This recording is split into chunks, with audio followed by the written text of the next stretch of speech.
is an approach that tries to extract quantitative features from the imaging, and we will discuss its role and application in the radiation oncology. So first of all, I would like to show you this slides that tells about the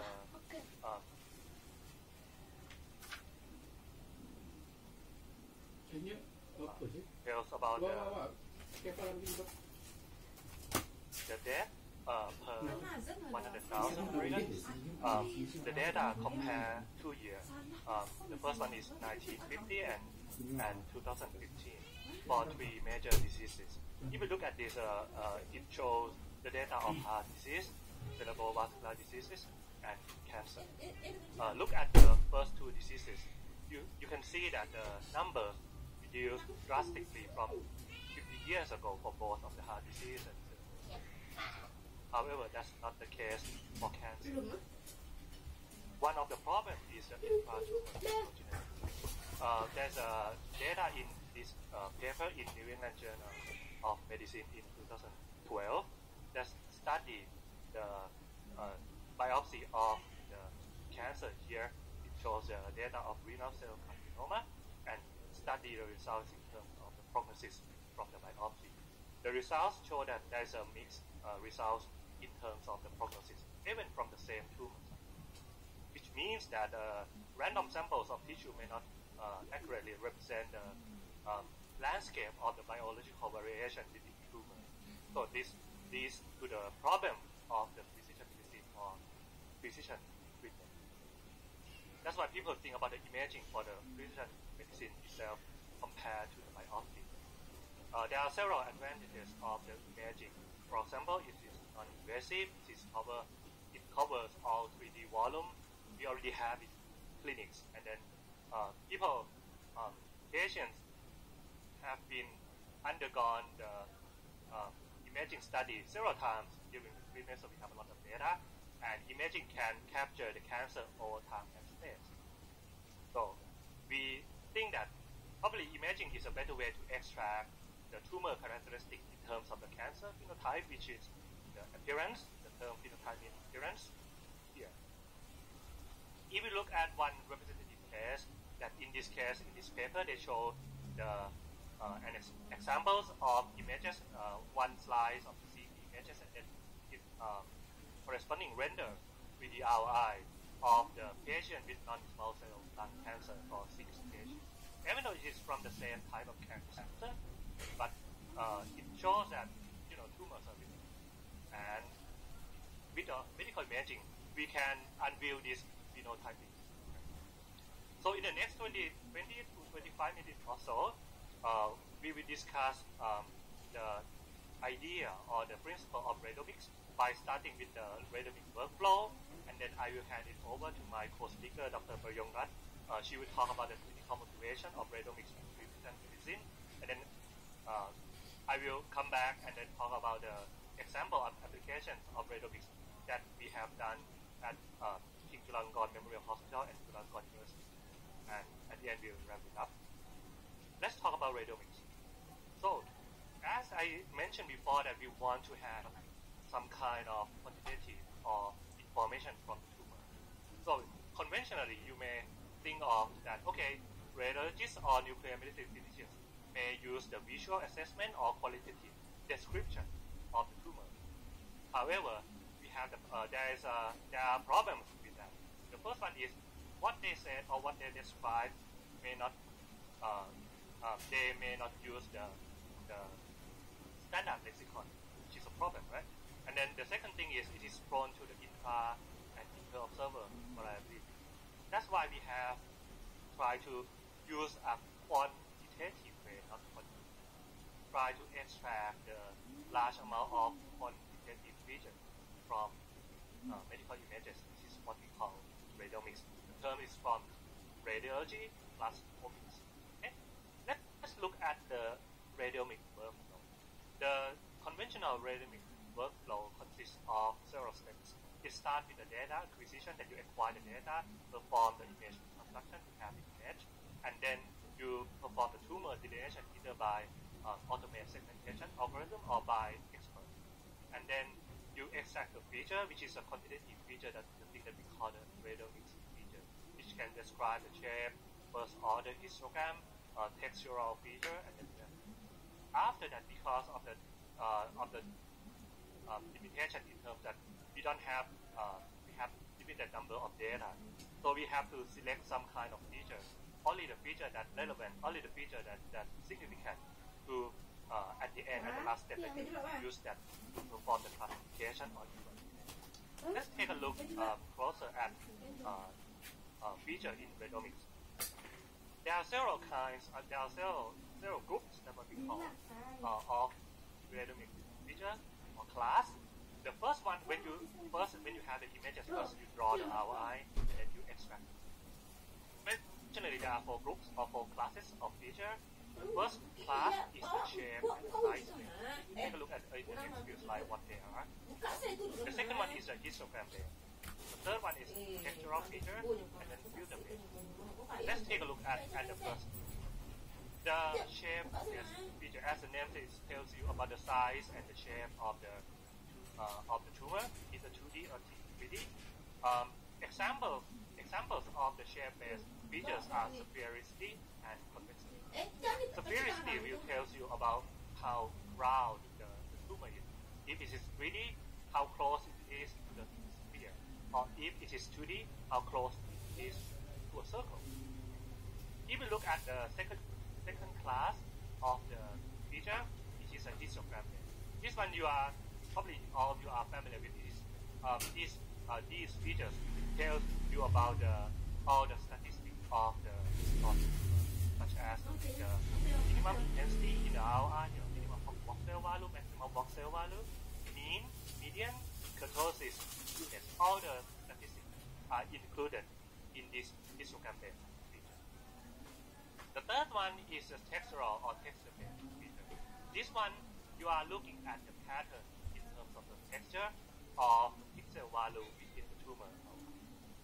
Before you do that, in detail, you have to first compute some spatial matrices to try to describe the pattern of the texture. For example, gray level co-occurrence matrix, gray level line length matrix. Probably you heard some spatial name. Gray level size zone matrix that you can use some initial GLCM. Let's take a look at one of the examples. For example, the GLCM.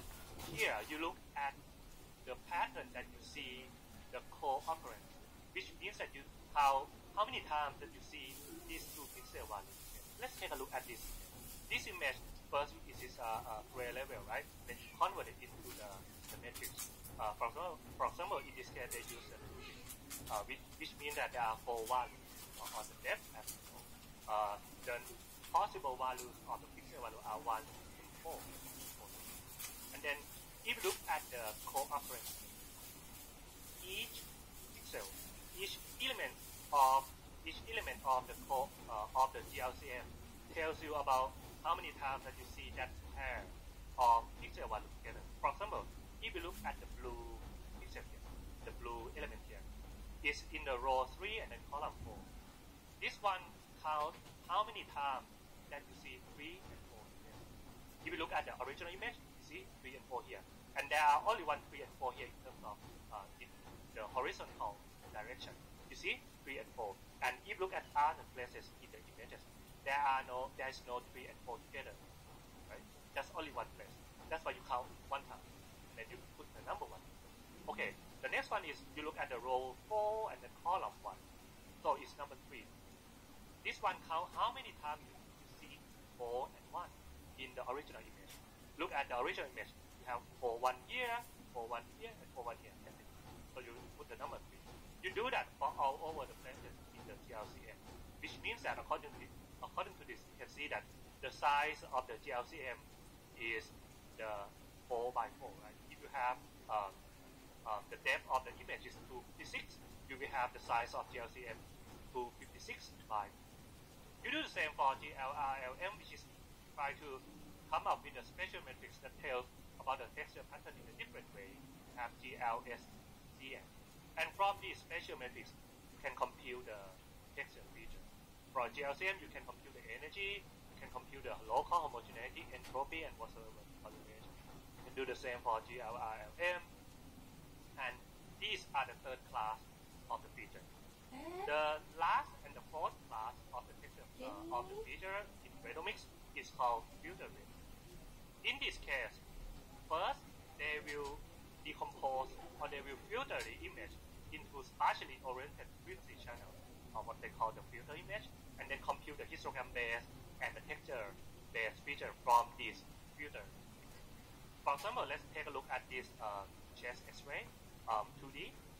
You can perform the decompose by using the wavelet. That's why this feature sometimes is called wavelet based. And each of the channel in the wavelet tells you about different kinds of different frequency components. Like if you use the low frequency in one direction and low pass in one direction and high pass in one direction, you have horizontal edge and here, and then vertical edge and here. And then if you use the high pass and high pass filtering for both directions, row and column, you have the direct diagonal edges. And from this, you can compute the histogram base. Let's take a look at the visual representation of the Radiomics feature from the, in this case, it shows you the image of the PET. PET for the patient that have lung cancer in the left lower lobe, right? We try to compute the feature map, which is the image of feature value. You can have the gradient kurtosis, you have the entropy, GLRLM, short run emphasis, and then the half level. Now, once we have the feature, the next one is you have to perform the feature selection. The reason that we have to do that is, as I said before, that because we have a lot of features. As of now, we have more than 1,000 features as a feature set, and because we have limited number of data, we cannot perform predictive model whatsoever you have. You must have the smaller number, right, of the number of features. So you have to first select or identify relevant features or significant features for the predictive model. There are several selection methods. The first one, you can, or the option one, you can choose the features represent the variability. Make sure that you extract the feature twice, test and retest, and make sure that they are close to each other. The second feature, the second option, you choose the feature according to its prediction performance. You select the features to serve the prediction. Right? This is the second method.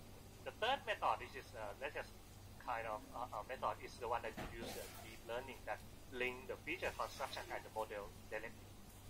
There are the feature selection. Once that you have that, you can use that for perform the classification or evaluation. Now that you have learned about the Radiomics principle, I will hand it over to Dr. Nusra Bayungat. She will talk about the clinical population.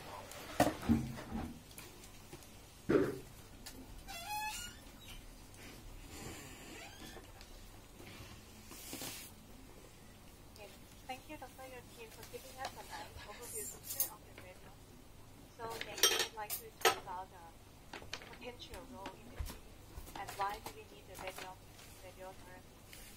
So in current medicine, we see that patients with the same cancer and disease stage are treated with the same treatment regimen. And what we are facing now is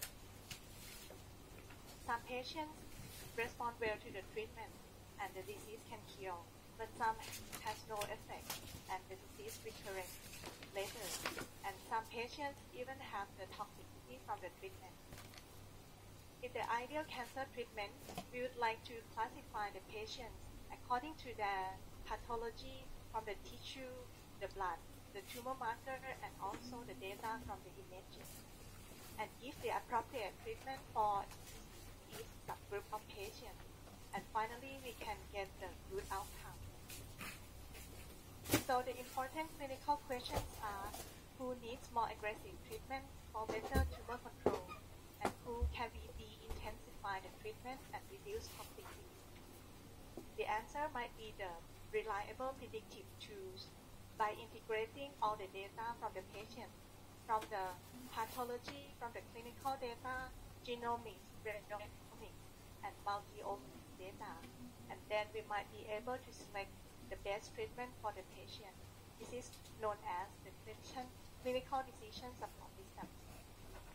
To give an example, I pick up a niche cancer in Thailand and Southeast Asia, the nasopharyngeal carcinoma. The nasopharyngeal carcinoma is very common in China and Southeast Asia region, and in Thailand there are more than 2,000 new patients per year, and it is the top 10 in our department because radiation therapy is a mainstay of treatment. And sometimes we give the chemotherapy to some patients depending on the disease stage. And most patients survive from the disease, but local control are not very high, and the distant metastatic rate is up to 20%. So it's still the problem in the cancer treatment. And how can we predict the tumor recurrence? What are prognostic factors of the patient? Many studies have found that the pathology and disease stage are the important prognostic factors for both recurrence and survival. Another well-known risk factor is the Epstein-Barr virus or the EBV. This virus is found to be associated with the nasopharyngeal carcinoma, and our group has found the added benefit of the EBV DNA level in the patient plasma to predict the survival outcome when integrated into the disease stage. And its level itself at the pre-treatment, mid-treatment, and post-treatment also predict the disease burden and treatment response. Higher EBV represent higher tumor burden and high post.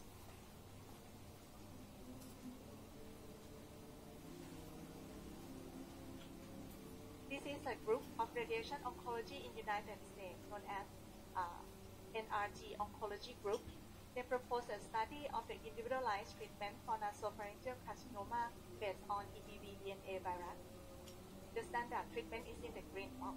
The concurrent chemoradiation followed by the adjuvant chemotherapy, cisplatin and 5-FU for 3 cycles.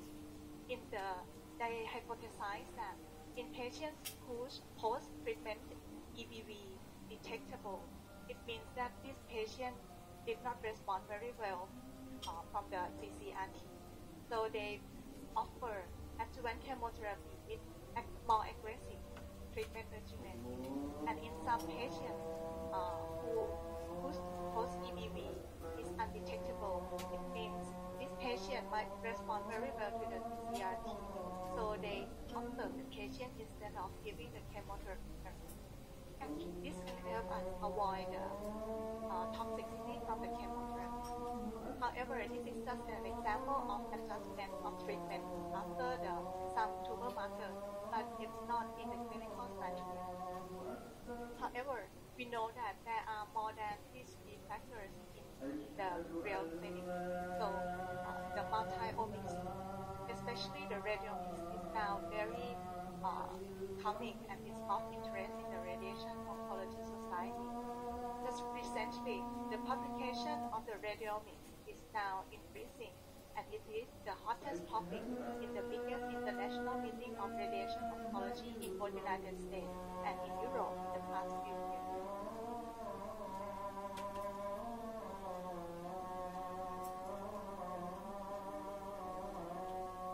And how to integrate all of these data into the tool that help us. We call it the predictive tool or the predictive model. So I would like to give a little bit talk about the predictive model because just to give a picture to you all. This is the common form of the predictive tools in radiation oncology. It is actually easy to use. In this example, the study authors wants to show how we can predict the progression-free survival in nasopharyngeal carcinoma, and they found that 3 factors: stage, radiomic signatures of the lymph node, and planning score using the DBH is the important factor. So how to use it in the real clinic?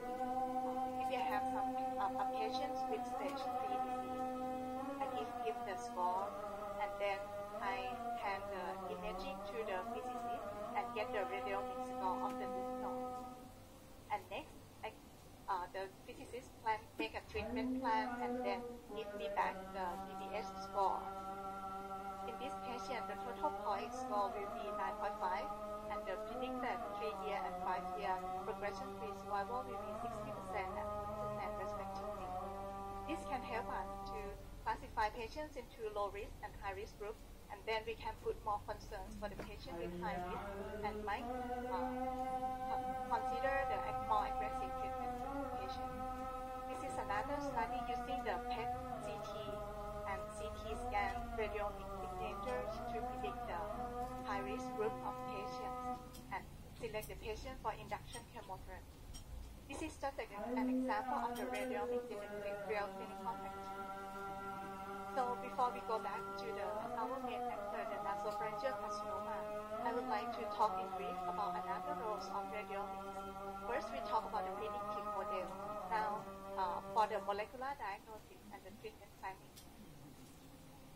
In the brain tumor, we need a tissue biopsy for diagnosis, and some specific genes, such as the IDH mutation, is very important to predict the longer survival in some patients.